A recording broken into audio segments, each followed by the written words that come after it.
siguro nagme-message dyan, ha? Kaya tutok na tutok pa rin po tayo sa Travel ni Awel with Papa Awel Pass. Kayo po ay pwedeng magpadala ng mensahe sa amin, suggestion na mga pwedeng puntahan. Baka dyan sa lugar nyo may festival, may fiesta, invite nyo po ang Travel ni Awel. Pupunta po tayo dyan. Lalo po ngayong buwan ng Agosto, abangan ang pasabog ng ating piloto na si Gerson Cruz para sa ating first anniversary ng Travel ni Awel. Abangan, abangan, abangan, abangan, abangan, abangan, abangan. Sana makabiyahe din po kayo kasama namin. Di ba naman? Eto na, tuloy-tuloy po ang ating programa sa ating special episode na Foreign Destinations Pilipinas version. Hindi na kailangan pumunta sa ibang bansa dahil yung mga makikita sa ibang bansa nandito rin sa Pilipinas. Kanina nga, nasa New Zealand tayo, di ba? Ngayon naman, pupunta tayo sa Baguio! Paspas ang biyahe kasama si Awel Pass sa Travel Pass. Eto, promise, excited po ako makilala at malaman yung kwento ng ating uploader kasi hindi pa po ako nakakapunta dun sa Igorot Stone Kingdom na sobrang trending. Ang dami nang nakapunta dun. Maraming beses kong binalak dahil lagi naman po ako nagpupunta ng Baguio. Hindi ko napunta na sobrang busy. At yung Bamboo Eco Park, gusto din natin yung malaman. Meron kayang panda dun? May panda sa Bamboo Eco Park. Live po makakasama natin ng uploader. Welcome on board! Ran Lacson. Hi, sir! Good afternoon. Welcome to Travel ni Awel. Hello po, good afternoon. Hi, sir! Yan, ang cute naman ng Ran. Alam ko may mas mahaba dyan sa Ran. Hindi po nyo na ako tatakbuhan, no? Ano po yung totoong pangalan nyo, sir, kung pwedeng malaman? Ronnie Lacson. Ronnie Lacson. Mas maganda man yung Ran. 3 letra lang, di ba? Pero yan Yes. po talaga yung nickname nyo, Ran. Yes. Oh, parang Ron yan, naging Ran, no? Ron ng Opo. Ron. Tawag kasi ng nanay ko talaga Ran. Si nanay pala yan. Hello, Nay. Hello po sa inyo. Di ba? Yun. Pero eto na, saan ka ba nakabase? Bakit ka napunta ng Baguio? At bakit trending ang in-upload mo na pagpunta dyan sa Baguio?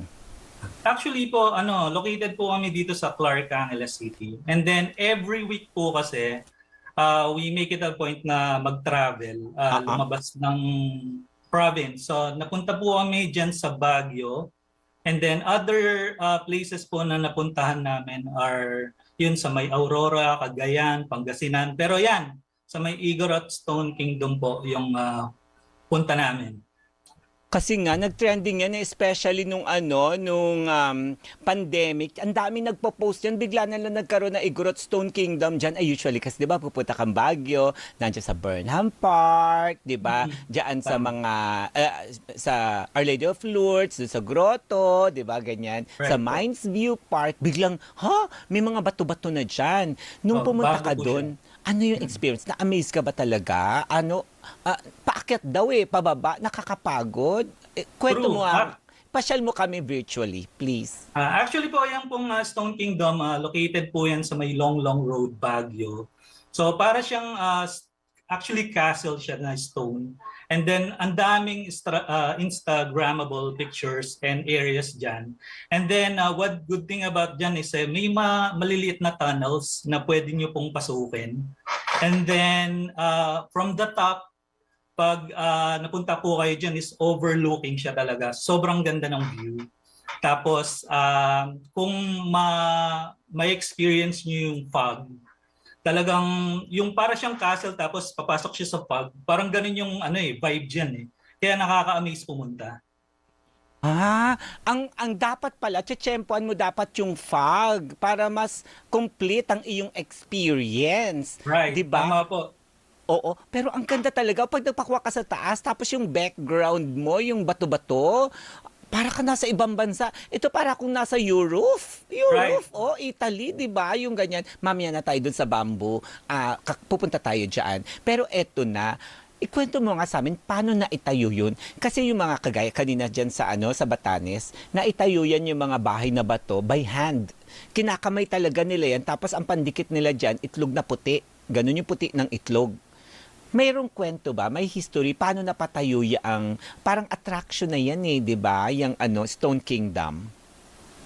Actually po, it was just naipatayo siya few years ago Oo, true. by nakalimutan ko yung name ng person, pero ang aim po talaga niya is introduce yung ingenuity ng mga Igorots. Kaya itinayo po yung Stone Kingdom na yan. Ayun. O, naging siya, parang attraction, di ba? Private yan, di ba? LGU ba nagpatayo niyan o private? Actually, sa pagkakalam ko pa private kasi Oo. may insurance. Para fee. malaman natin magkano bayad sa entrance. Ano pala malalaman from yun, what I no? remember po is around 100 to 150 po. Correct. Maganda. Tapos may parking. May parking naman po. Yes. Oo. Meron. Sige. Kwento mo nga sa amin, how long will it take for you to complete the whole tour nung Stone Kingdom? Pwede ba yung matatanda? Paano yung mga bata? Paano yung mga PWD na gustong pasyalan yan? Pwede bang i-share mo sa amin? Well, depende po talaga sa lakad kasi Okay. sobrang pataas siya. Now, siguro kung iikutin mo yon, maybe around 30 minutes maiikot mo talaga siya from sa baba hanggang dun sa taas. And then, mga bata pwede naman, basta alalayan lang kasi medyo matatarik nga yung mga bato dyan at saka yung mga daanan. And for the elders, siguro kung kaya pa ng tuhod, ganon, kaya pa na makakyatin yan. Tama. Pero meron siya, di ba? Batas naman po na merong access dapat sa PWD, naka-wheelchair man o hindi. Meron po ba pong ganong mga rampa-rampa? Or Meron steps naman, po yes. talaga siya? Or combination of both? Actually, yung daan talaga dyan, parang sementado naman, tapos may mga railings na hawakan. So safe naman talaga siyang maglakad paakyat. Oh, tapos syempre yung experience na nando ka sa tuktok kasi overlooking. Overlooking ha, 'di ba ganun? Nakakatuwa naman. Pero syempre may safety precautions na sinasabi diyan, tama? Right. Tama. May mga po. paalala. Yes. Paano yung may mga heart problem? Pwede ba 'yan? I actually, siguro pwede naman. Hindi naman din talaga siya ganong kataas talaga Okay. na akyatan. So, I think kaya naman ng may mga issues sa health ganon. And besides, fresh air naman sa Baguio, alam naman natin. No? So, kahit mapagod ka dyan, yung ma-inhale mo na air, fresh pa rin. Ang ibig ko sabihin sa heart problem, yung mga heartbroken, ganun-ganon. Ay, char lang naman. Ikaw, nung na-experience mo yun, ano yung nasabi mo? Nasa Pilipinas ba ako? Kasi parang maihahalin tulad daw siya sa Machu Picchu ng Kuya Gerson, kinakabahan ako sa'yo. Tama naman, di ba? O yun, Opo. tama ba? Parang ganun yung background ba talaga? Opo, gano'n naman yung background talaga ng Stone Kingdom Castle. And yung nasabi ko dyan talaga is picture perfect. It's an amazing place talaga to be there. Tama. Ang ganda kasi nakaka-excite yan dyan. Iba talaga na ipagmamalaka mong nasa Pilipinas ka pa rin. O eto si ate kasi, labas ng labas. Si ate, sinisi pa talaga. Meron naman tayo, parang mas marami pang mapupunta. Ay, ang ganda talaga ng kanyang emote, oh. May taga-picture ba That's doon? my wife po pala, yan. Sino siya? Wife ko po yan. Ang ganda ni Asawa ko po. wife. So, Yeah. partner kayo doon sa inyong mga tandem na pagbiyahe-biyahe talaga. Right, yes po. Ganda. Palagi ko po siyang kasama. Nagmumotor kami kung Ay, saan-saan very kami nice. nakakapunta. Gusto ko yung emote niya, yung mga hindi nakatingin, ganun. Dapat meron kayong mga ganyan, na mga picture na kunwari hindi mga nakatingin. Tapos, mga ganun, ganyan, mga picture na ganyan, di ba? So, Sige po. ano masasabi ni wifey nung dinala mo siya doon? Sabi niyo, ligawan mo ulit ako. Char. Actually, natuwa siya. Actually, nandito siya ngayon. Ay, sige naman. Ako naman. Andyan naman pala si wifey. Wifey, pasok. Please Pasok, introduce yourself. Ayan. Hello. Hello. Ano pong pangalan nila? Christine Lacson po. Christine Lacson. Dapat ganon. Ako po si Christine Lacson, ang emoterang, ganon. Na traveler, ganyan, ganon. Ang ganda naman. Was it your first time to visit yung Stone Kingdom? Yes, that time po na tinake yung picture, that was our first time. Opo. Thankfully naman po, hindi pa rin naman kami naghihiwalay. Tama pa rin Ay. kaming dalawa hanggang ngayon sa mga travels po namin. Yan, ganyan ang mga linyahan. Yung tipong ma-encourage ka talaga. Pagpunta doon, hindi matutuloy ang hiwalayan, mas magiging matatag pa kayo. Gaya ng pinagdikit-dikit na bato. Ganon. Right, Wala, tama. di ba? Hindi mabibitak. Laging magkasama. Ganyan. Eh, Tama po. gusto ko yung picture ni Ma'am Christine. Upo ka po. Kandong ka kay Daddy. Char, ay, may upuan ba dyan? Kasi Meron, gusto ko yung meron. kwento niya dun sa hindi pa ako ulit nakakapagpa-picture doon sa parang nasa Kyoto, Japan, yung bamboo. Kasi parang feel ko yung background na yun. Tapos sana umaambon-ambon, nagfa-fog-fog, ganun yung mga yung mga effects dyan eh. Para maganda ang picture talaga. So, ano ba yung nauna yung pinuntahan? Yung Stone Kingdom or yung yung Bamboo Garden? Eco Park? Bamboo Sanctuary po. Ang Sanctuary. yung naming napuntahan dyan. Ay, hinahanap ko yan eh. Lagi ako nagpupunta sa Botanical Garden, tapos pupuntahan ko yung Japanese doon, tapos pumapasok ako sa cave. Ilang beses ko na pinupuntahan yun, paulit-ulit ako. Pero next na biyahe ko, gusto kong puntahan yung yung Bamboo Eco Park. Pwede pakisabi specifically sa mga nanonood sa atin ngayon, paano makapunta dyan sa Bamboo Eco Park?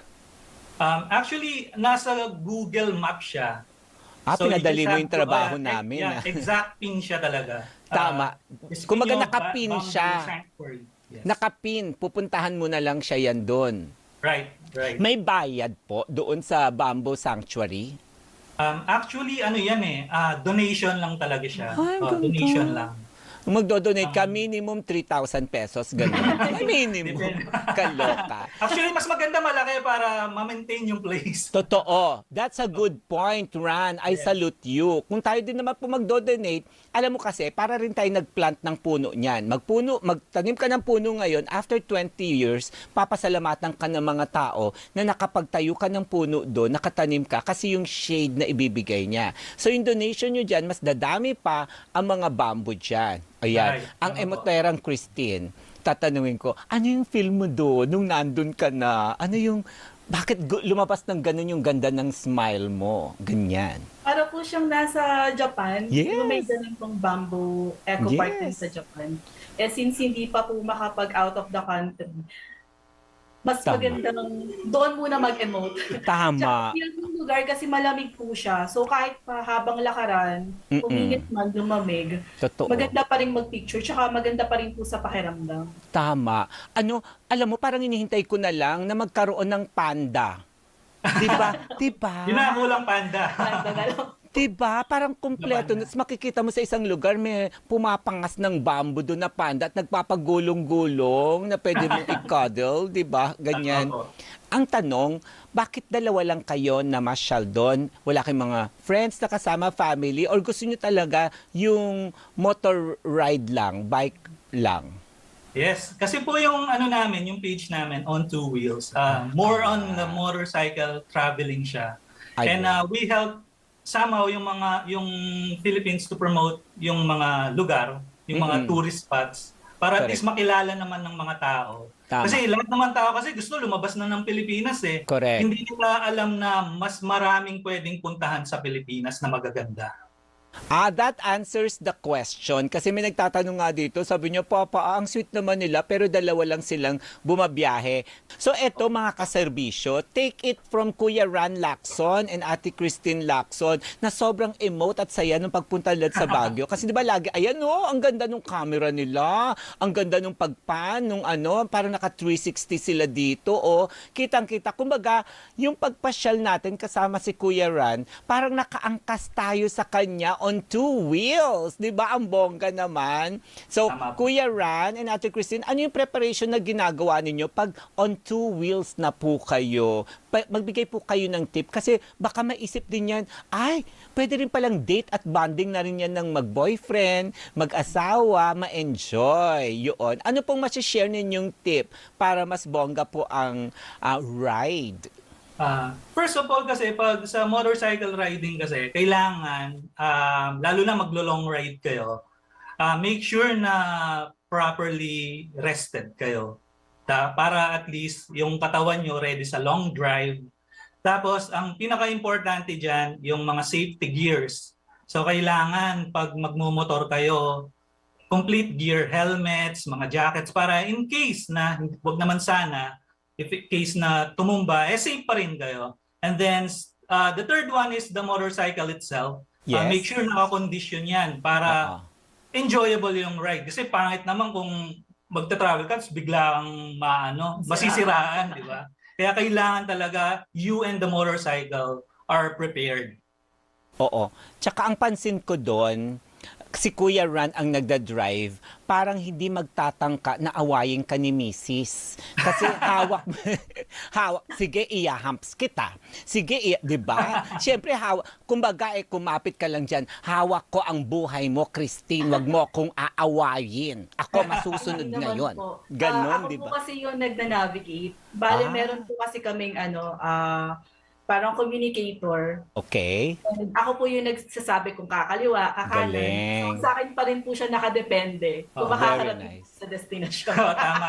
So sa tingin ko, very good partnership talaga dyan. At sa tingin ko, dahil ikaw yung navigator, puro kanan ang sinasabi mo kasi subukan mong mga liwa. Humanda ka sa akin, Ran. Parang ganyan. Pag hindi ko kasi siya kasama, maliligaw talaga ako eh. Ay, pwede ganyan. May ganyan talaga. Dapat meron kang co-pilot, di ba? Right. Ito, meron right. tayong texter from abroad. Tinatanong po niyan, nangyari na ba sa biyahe po nila na biglang na-humps o nalubak, tapos tumalon o umangat sa upuan yung angkas at nakarating po sa Mindanao? Char lang. Wala na po yung sa Mindanao.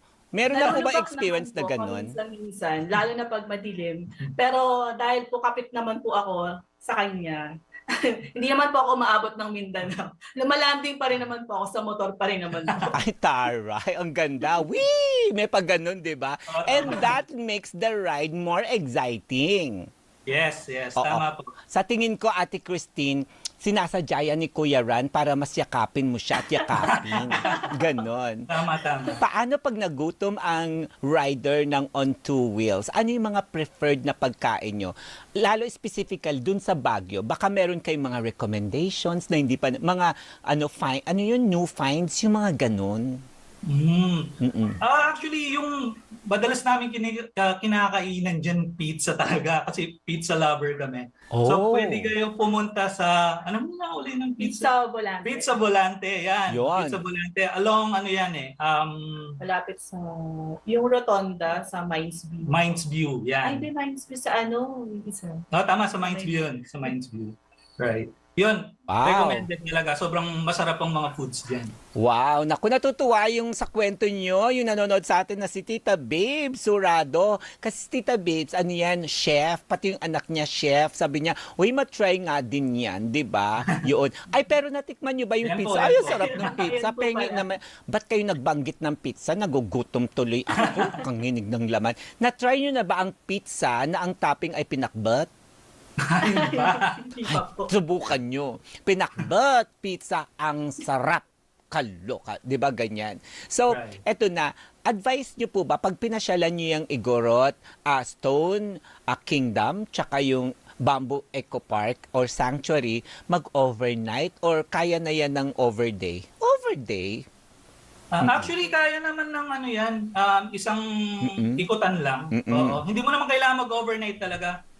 Good yan sa round, parang day tour lang, parang gano'n. Or side trip. Or side trip. Very nice. So dahil dyan, magbigay na po tayo ng travel hacks or mga tripid tips. Siyempre yung motor mas tipid, di ba? Sa gasolina or diesel, di ba? Ganyan. Basta ready lang kayo. Tipid sa pasahe. You can stop anywhere, you can stop anytime. Pero pag gamit ang motor at nag-road trip, ano po yung mga travel hacks or tips na pwede nyo ibigay? Lalo pagpunta ng Baguio. Kasi eto may mga nagtatanong, hala, hindi ba sila natakot sa sigseg-sigseg? Ganon. Ayan. Siguro ang mai-share ko lang talaga is pag nag-drive kayo sa Baguio, huwag kayong mabilis. Kasi zigzag nga. So drive carefully talaga para makapunta kayo ng safe sa mga destination na pupuntahan niyo sa Baguio. Yes. Tsaka syempre, kapag nag-motorbike, safety gear dapat Right, kumpleto. So dapat Yes. pareho kayong may helmet, tama? Tama po, oo po. Nagja-jacket kayo, tapos naglalagay doon yung elbow macaroni. Paddings, Ano bang yeah, tawag doon? elbow Elbow pads, macaroni. yan. Ano yun? Tama po, Di ba? elbow pads. Tsaka yung sa tuhod, knee Right. pads, elbow Right. pads. Yes po. Di ba? Nakakatuwa naman. Tsaka dapat, ayan, dumadaan kayo. Ayan, pinapakita po natin, sigseg sila, Parang 350 kilometers per hour ang takbo mo doon, Kuya Ran, Mabilis lang sa video talaga. Yan, sa Pero, video. chill ride lang po talaga kami palagi. Tama Chill naman. ride. Okay, sige. Ito syempre ipagmamalaki natin sa buong mundo na hindi mo na kailangan pang lumabas ng bansa, mag-out of town. Sa Pilipinas lang naman, meron na, di ba? Right. Ano pa ang mga napuntahan nyo bukod sa Baguio na sa tingin ninyo, pwede rin bet na pwedeng puntahan? O kaya idugtong nyo na, ano naman yung next destinations na gusto nyong puntahan? Lalo na panood na kayo sa travel ni Awel, baka kami mag-invite na sa inyo dyan. Well, yung mga napuntahan kasi namin, more on sa Luzon siya. So siguro naiikot na namin yung buong Luzon. So we went to Ilocos, sa Apari, sa Aurora, sa Dingalan. Tapos within the Cordillera, yan, Baguio, Ifugao, Banawe. Lahat parang napuntahan na namin, yan. And then ang pinakamalayo siguro namin sa south, sa sa Puerto Galera. Yan yung pinakamalayong na-ride namin. And we're actually planning to do a Philippine Loop. Kasi may diyan parang group na Philippine Loop Adventure Tour. So, iikutin niyo talaga yung buong Pilipinas. Tama. So, hopefully in the coming months magawa namin. Oo. Kuya Ran, Ate Christine, if I may inspire you, dalawa na po ang naging guest namin. Nagkaroon na sila ng Philippine Loop. Ganon. Nagsimula sila ng Luzon Loop, ay tapos ginanahan, tumawid na ng Visayas, Mindanao, hanggang nalibot na nila ang Pilipinas. So kaya nyo rin yan, di ba? Yes, Yun. O sige, naku, i-share nyo naman sa amin ang inyong mga social media account. I'm sure, dadami ulit ang subscribers nyo, followers ninyo. Karirin nyo na to on 2 wheels na ganyan-ganyan, eme-eme. Meron kayong mga social media account. Please promote at please, kung i-upload nyo po ito sa inyong social media page, pakitag naman po Awel Pass tsaka Teleradyo Serbisyo. Yan, sa YouTube. Please promote po, Kuya Ran, Ate Christine. Yep. Right po. Yeah, please follow us sa Facebook page namin, On Two Wheels Motovlog. So yan, pag pumunta po kayo sa page namin, you'll find a lot of travel vlogs, drone shots ng mga magagandang places. Ayan. Tapos sa YouTube, On Two Wheels Motovlog din po. So please support our page and channel. Thank you. Ate Christine, magbigay ka naman ng konting tips kung paano umemote ala Christine, ganon. Ano ka maging friendly sa camera? Siyempre gusto yan ng iyong mga fans ngayon. Una-una po dapat may magaling kang cameraman. Wow. Balik na naman kay sa'yo. Kuya Ran. Mukhang si Kuya Ran na naman yun. Oo. At saka always make sure na may madala kang pang OOTD na mga clothes, damit. At Tama. siguraduhin mong alam mo yung pupuntahan mo para alam mo kung ang dadalhin mo pang malamig or pang beach. So, dapat ahead of time, naka-plano na talaga lahat para pagdating doon, alam mo na yung isusuot mo, alam mo na paano ka mag-emote, tsaka ma-i-instruct mo na rin yung cameraman mo kung anong gusto mo mga shots and angles. Wow! Napakaganda naman yan. Palakpak-pakpakan naman sa magandang tandem ng On Two Wheels natin na si Kuya Ran at Ate Kristen Lacson. At meron pa siyang bonus na travel tips. Kaya bibigyan ko ng stinger yan. Dahil sa mga paalala ninyo. Maging responsableng turista para ang mundo ay manatiling maganda. Yan ang paalala ng On Two Wheels tandem ni na Kuya Ran at Ate Christine Lacson. Maraming salamat sa inyo! Sana makita ko kayo ng personal, tas gigil ko kayo. Bunjing. Ganyan. Ang cute ninyong dalawa. Thank you sa motor. Thank you po. God bless. Yee! Masaya po nakasama natin. Nakachikahan na yung tandem na yun. Please follow them and follow us also. Dito sa Travel ni Awel, magbabalik po kami dahil may dalawa pa tayong pupuntahan. We'll be right back dito po sa Travel ni Awel.